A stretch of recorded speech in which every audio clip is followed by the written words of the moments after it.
Hello and welcome back. So in this lecture what I want to do is I want to enable some of these enemies to shoot. So let's go ahead and take this invader tree and I want to make sure that he can shoot us. First off, I want it to be rotated like that. Oops. Let me just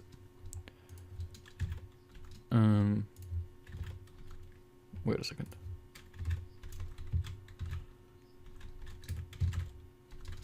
No, just a moment.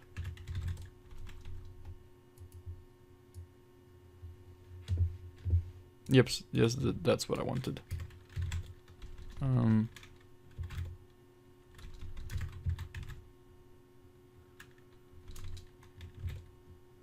Something like that. Let me just go ahead and check him out in the scene.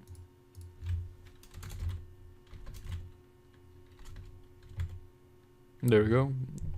That is good enough. And of course, as we did with the player, we want to specify a position from which he will shoot. So let's go ahead and right click on him and create a 3D cube. Now let's just move it down here. Make sure that it is under his, like this, where you want to shoot from. I want him to shoot from this position. And I'm going to rename this cube to shooting position. And I will also disable the box collider and the mesh renderer because I don't want this to be visible. Okay. Now let's go ahead and open the enemy controller script.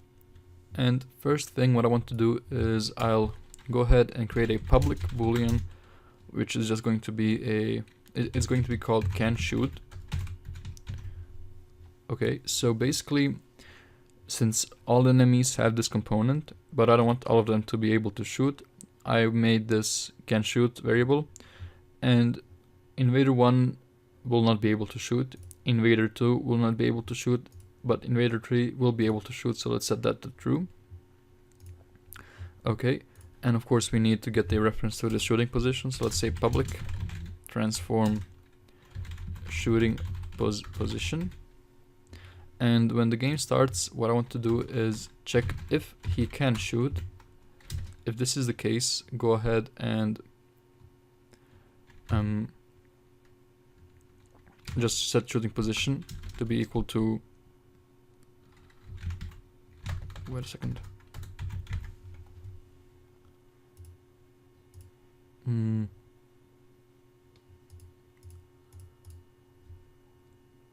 Let's just drag this in here. Okay, like that. And let's go ahead and we need some kind of random value to determine when this guy is going to shoot. And of course we need the game object that we're going to be shooting. Game object is going to be called just a bullet. Let's save that. And back here I have I believe we have the enemy bullet model here somewhere. Here it is. Just drop the PNG on him. Okay. Of course we need to resize it, it's too big. And let's just add a box collider to this object. Actually, you know what? Let's just use let's just get the player bullet, the friendly bullet, drop it in here, rename it to enemy bullet, and change the tag. Add a tag. We will add the enemy bullet tag. Add it here. And now we can click on the default. When we drop down the enemy bullet, we have the default of this model, which is the shader and the color. So let's change the color to something different, like bluish, like that. Maybe bump up the smoothness.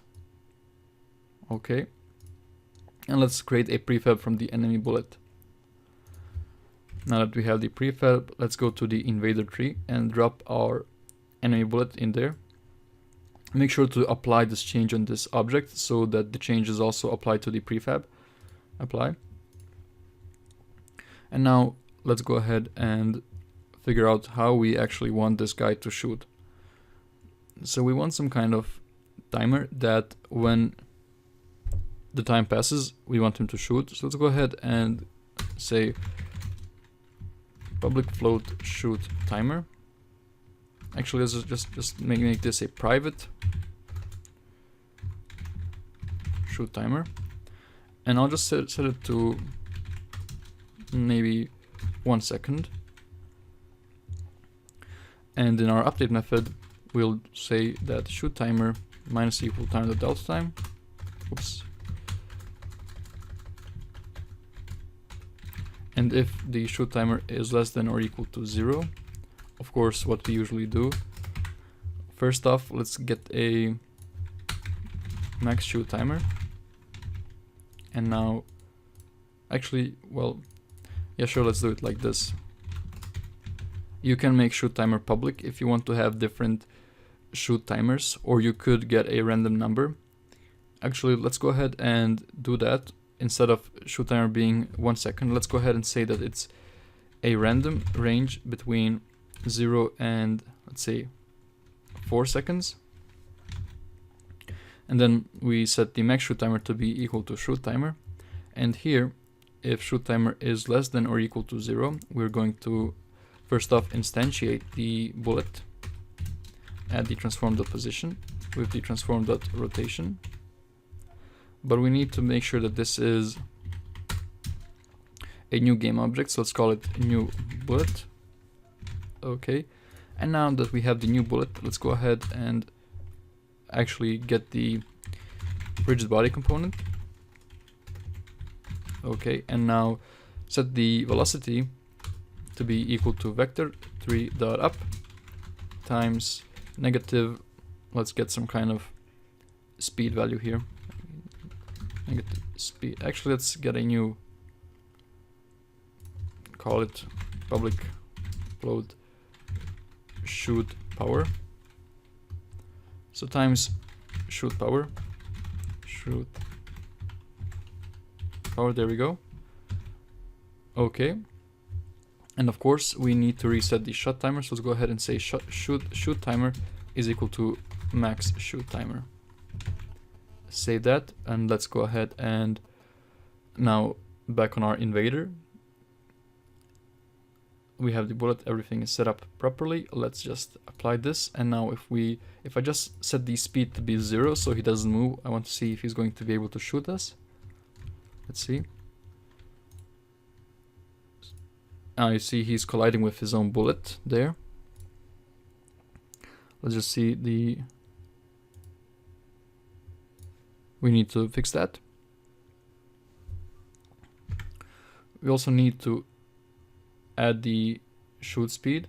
I forgot that. Shoot power. Let's set it to maybe 50. And enemy bullet is trigger. Okay. And let's make sure that on trigger enter,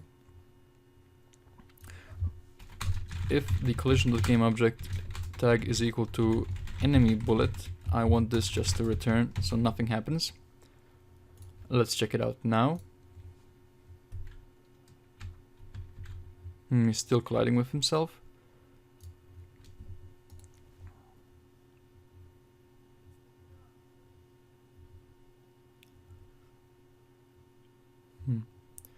Enemy bullet. It's tagged enemy bullet. It is a... Okay.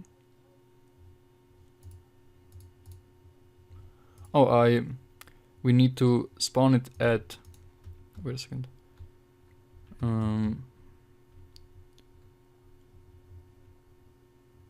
At the shoot position.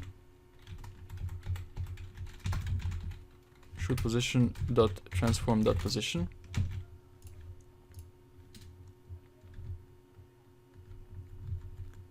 And he's still colliding with himself for some reason. And we might have to just make sure that he will ignore the collisions. So let's set the layer to be... Let's add a enemy layer to him. Set the layer to be enemy. Yes, change the children. And apply this. And also apply the enemy bullet. Set the layer to be enemy. Yes.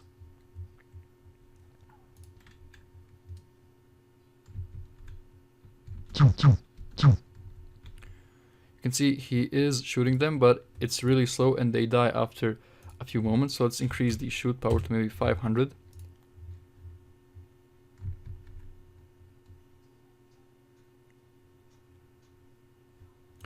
And what happened now is, let's select on invader. Our shoot timer,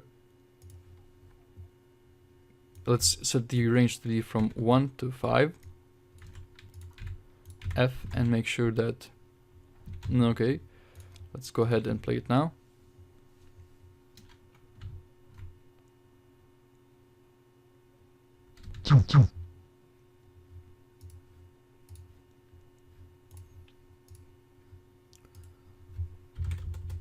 Let's set the shoot power to 5000. It's still pretty slow. What's happening?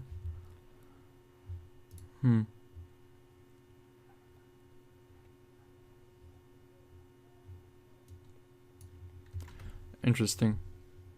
Oh, we had to reset the shoot timer, not the shoot power. Sorry, that's a mistake there. Now the bullet's going to be super fast. Oops, it was too fast for us to even see.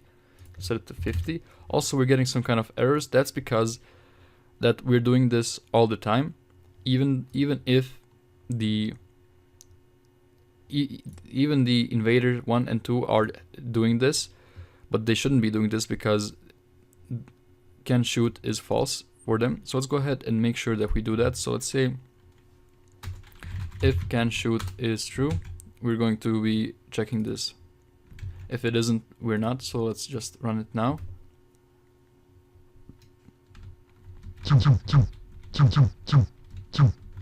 You see he shot the bullet, but it was super fast, and now we didn't get the error messages. So let's set the shoot power to maybe 5. Actually, let's check the shoot power on the player. What is his shoot power?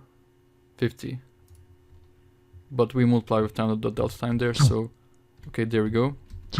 But that's also pretty slow, so let's set it to maybe 10. Oops, not the HP. We want to set the shoot power to 10 and the speed to 200. And let's now apply this invader and just delete the game object here. And now if we run our game, we will be able to get these enemies. They're spawning, and the invader tree will sometimes shoot bullets. We're not seeing them currently because their color is similar to the background color, so I'm just going to go ahead and set the main camera color to something more bright. Okay, let's get that color. Alright, let's run the game again. This color isn't anything better, but our game is working.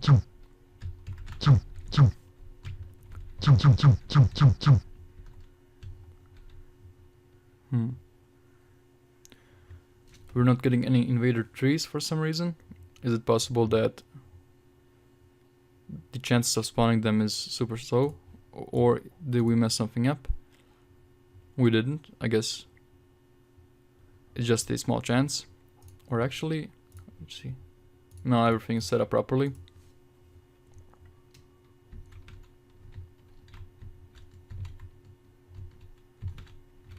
I'm just waiting to see if it's going to be generated. We're getting the 1, 2, 1, 2, 1, 2. Where is the third one?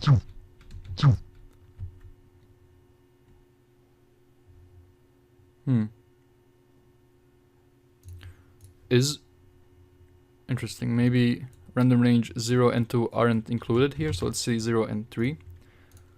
I think that was the problem. 2, 3, yeah, now we get the third one, and you can see he's moving slower. Okay, so that's been it for this lecture. In the next one we'll add scores and high scores, and we'll also implement the power-ups so they work. Thank you for watching, and I'll see you in the next lecture.